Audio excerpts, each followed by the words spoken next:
Hi viewers, இன்றைக்கி நான் பலாக்காய் குழம்பு தான் வைக்க போகிறேன். பாருங்கள் எப்படி வச்சுருக்கேன்னு.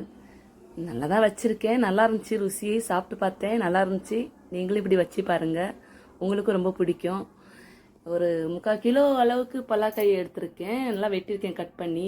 கத்தியில் கொஞ்சம் எண்ணெய் தடவி கட் பண்ணிக்கிங்க, இல்லைன்னா கையிலலாம் பிசு பிசுன்னு ஒட்டிக்கும். அதனால் நான் கத்தியில் கொஞ்சம் எண்ணெய் தடவி, கையிலலாம் எண்ணெய் தடவி அந்த பீஸாக கட் பண்ணி வச்சுருக்கேன். நல்லா எண்ணெயை ஊற்றி அதை நல்லா வதக்கணும். நல்லா சிகப்பாக ஆகிற வரைக்கும் கொஞ்சம் எண்ணெயை ஊற்றி நல்லா வதக்கிங்க. நல்லாயிருக்கும் காய். கறி குழம்பு சாப்பிடாதவங்க இது சாப்பிட்லாங்க. பலாக்காய் நல்லாயிருக்கும். கறி குழம்பு வச்ச மாதிரியே வச்சுருந்தேன் நேற்று. ரொம்ப ருசியாக இருந்துச்சு. ஒரு துண்டு கூட விடலை. பிள்ளைங்க எல்லாம் சாப்பிட்டு முடிச்சிட்டாங்க. நல்லா இருந்துச்சு. நீங்களும் இதே மாதிரி வைங்க. பாருங்கள், நான் எண்ணெயில் போட்டு நல்லா சிகப்பாக வறுத்து எடுத்திருக்கேன் அதை காயெல்லாம். அப்புறம் 2 வெங்காயமும் ஒரு 2-3 தக்காளி எடுத்து நல்லா வதக்கிக்கிட்டேங்க. வதக்கி நல்லா சிகப்பாக வதக்கி அது அரைச்சிக்கணும். நல்லா வெங்காயமும் தக்காளியும் வதக்கி அரைச்சி எடுத்துக்கிட்டேன். அதுக்கப்புறம் இந்த 2 ஏலக்காய், சீரகம், பட்டை, இந்த மிளகு இதெல்லாம் போட்டு வெங்காயம் போட்டு நல்லா தாளிச்சிக்கிட்டேங்க.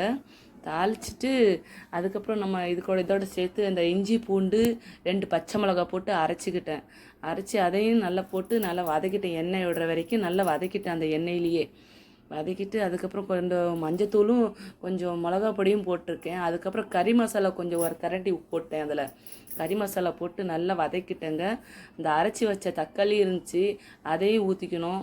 அரைச்சி வச்ச தக்காளி ஊற்றி நம்ம தேவையான அளவு தண்ணி ஊற்றிக்கலாங்க. அதில் அழகாக இருக்கும். நல்லா சிகப்பாக வந்துச்சு குழம்பு. அது நல்லா இருந்துச்சு, ருசியாக இருந்துச்சு. நீங்களும் வைங்க இதே மாதிரி. லைக் போடுங்க, சப்ஸ்கிரைப் பண்ணுங்கள். வீடியோவை லைக்கே வரமாட்டேங்குது. என்ன செய்யனே தெரில. எனக்கு வீடியோ எடுக்க தெரியலையா, இல்லை எனக்கு எப்படி வீடியோ எடுத்து போட தெரியல எனக்கு. உங்களுக்கு பிடிச்சிருந்தால் லைக் போடுங்க, சப்ஸ்கிரைப் பண்ணுங்கள், கமெண்ட்ஸ் போடுங்க. நல்லா ரொம்ப டேஸ்ட்டாக இருந்துச்சுங்க. கொஞ்சம் நேரம் வேகட்டும் குழம்பு. பாருங்கள், 10 நிமிஷம் நான் ஏன்னாக்கா அந்த காய் நல்லா எண்ணெயிலே நான் வதக்கி எடுத்திருந்தேன். நல்லா வெந்துருச்சு.